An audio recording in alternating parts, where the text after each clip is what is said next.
Mumbai cruise drug मामले की जांच कर रहे एनसीबी के मुंबई इकाई प्रमुख समीर वानखेड़े दिल्ली स्थित एनसीबी दफ्तर में 1 घंटे से अधिक समय बिताकर बाहर निकल चुके हैं। बताया जा रहा है कि उनकी एनसीबी प्रमुख एसएन प्रधान से मुलाकात हुई। कथित रिश्वतखोरी के आरोप के चलते समीर वानखेड़े ने देर रात दिल्ली पहुंचते ही मीडिया के सवालों के जवाब देते हुए बताया कि उनके ऊपर लगे सभी आरोप निराधार हैं। उन्होंने इस बात को भी दोहराया कि उन्हें पूछताछ के लिए नहीं बुलाया है। समीर वानखेड़े के बचाव में अब उनकी पत्नी क्रांति रेडकर और बहन यास्मीन भी मीडिया के सामने आई हैं। समीर वानखेड़े की पत्नी क्रांति रेडकर का कहना है, इसके साथ हमने बहुत सारे प्रूफ्स ऑलरेडी हम दे चुके हैं और ये हमको देने की भी ज़रूरत नहीं थी क्योंकि ये उन्होंने कोर्ट में नहीं लगाए, एलिगेशन ट्विटर पे लगाए हुए हैं एक सोशल मीडिया हैंडल पे, और उसके बारे में हमें एक्सप्लेनेशन देने की हमारी कोई रिस्पॉन्सिबिलिटी थी नहीं, लेकिन फिर भी हमने दिए। उसके सारे सर्टिफिकेट्स मेरे फादर इन लॉ ने मीडिया के सामने ऑलरेडी पेश कर चुके हैं, लोगों ने वो देखे हैं और आज भी जनता समीर के साथ है और अभी भी प्रूव हो चुका है कि कौन फर्जी काम कर रहा है और ऐसे डॉक्यूमेंट्स रोज बन सकते हैं, कोई भी इंटरनेट से प्रिंट कर सकता है। जिस तरह वसूली का उन पे आरोप लग रहा है उस पे आपका क्या बोलना है? कभी दुबई का नाम आ रहा है सामने, कभी मालदीव्स का नाम आ रहा है सामने। नहीं, मुझे ऐसा लगता है कि एक्सटॉर्शन अगर समीर को करना होता तो कब के कर चुके होते। आज की डेट में उनके जैसे स्पॉटलेस करियर नहीं है, बहुत कम ऑफिसर्स ऐसे हैं जो उनके जैसे ऑनेस्ट काम करते हैं, तो मुझे ऐसा कहना है कि वो जैसा काम करे उन्हें करने दीजिए। वो एक्सटॉर्शन के अगर चार्जेस कोई लगा रहा है तो उसके साथ में कोई प्रूफ भी पेश कीजिए, कोई इलेक्ट्रॉनिक प्रूफ हो, कोई मैसेज हो, कोई समीर वानखेड़े का कोई रिकॉर्डिंग हो, कुछ तो हो।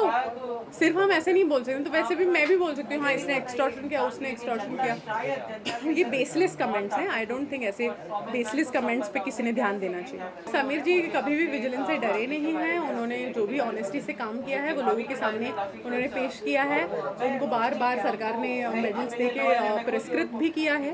तो मुझे ऐसा नहीं लगता है कि वो कहीं भी कोई भी लेवल पे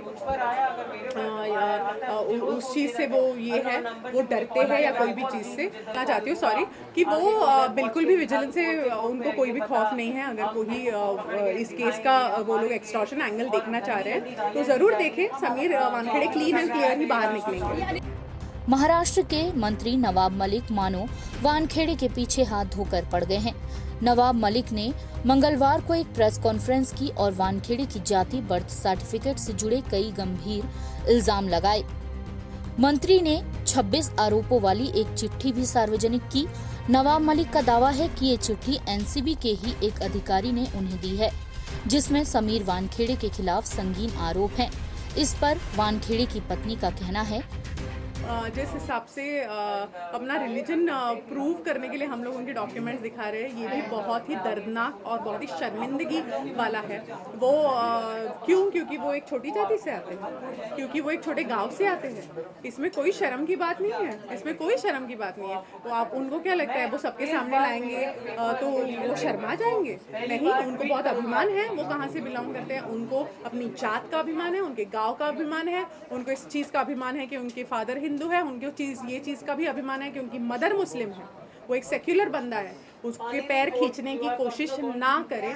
उसके रिलीजन के सारे डॉक्यूमेंट्स उन्होंने ऑलरेडी पेश किए हैं। यूपीएससी ने अगर उनको एक जॉब पे रखा है तो डेफिनेटली उनकी पूरी जांच की गई है, तभी वो उस पोजीशन पे है। तो इस चीज़ को चैलेंज करना, इसका मतलब अपने सिस्टम को चैलेंज करने जैसा है। किसी की सोची समझी साजिश है, जिसका भी फायदा इस चीज़ से होने वाला है कि वानखेड़े जी उस सीट से हट जाए। वो ही कर रहे होंगे, कौन करेगा? तो इस पे किसको पकड़ते हैं समीर वानखेड़े जी? ड्रगी लोगों को ना। तो जरूर ये ड्रगी लोग ही कर रहे हैं, जिनको अपना ड्रग्स का कारोबार शायद शुरू रखना है, वो लोग कर रहे हैं। वो लोग की सोची समझी साजिश होगी। इस मामले में केपी गोसावी के बॉडीगार्ड प्रभाकर सईल ने कई खुलासे किए। आर्यन खान के साथ गोसावी की एक तस्वीर वायरल हुई थी, जिसके बाद एनसीबी पर सवाल खड़े हो गए थे। दरअसल प्रभाकर ने 23 अक्टूबर को एक हलफनामा जारी किया था, जिसमें अभिनेता शाहरुख खान की टीम से उनके बेटे आर्यन खान की रिहाई के लिए 25 करोड़ रुपए की कथित जबरन वसूली का चौंकाने वाला दावा किया गया था, जिसे 2 अक्टूबर को क्रूज रेव पार्टी में छापे में पकड़ा गया था। वहीं अपने हलफनामे में अन्य बातों के अलावा प्रभाकर ने दावा किया था कि 25 करोड़ रुपए की कथित जबरन वसूली को लेकर अंतिम समझौता 18 करोड़ रुपए का होना था, जिसमें 8 करोड़ रुपए एनसीबी के क्षेत्रीय निर्देशक समीर वानखेड़े के लिए निर्धारित किए गए थे। हालांकि वानखेड़े और एनसीबी ने उनके सभी आरोपों को खारिज कर दिया था।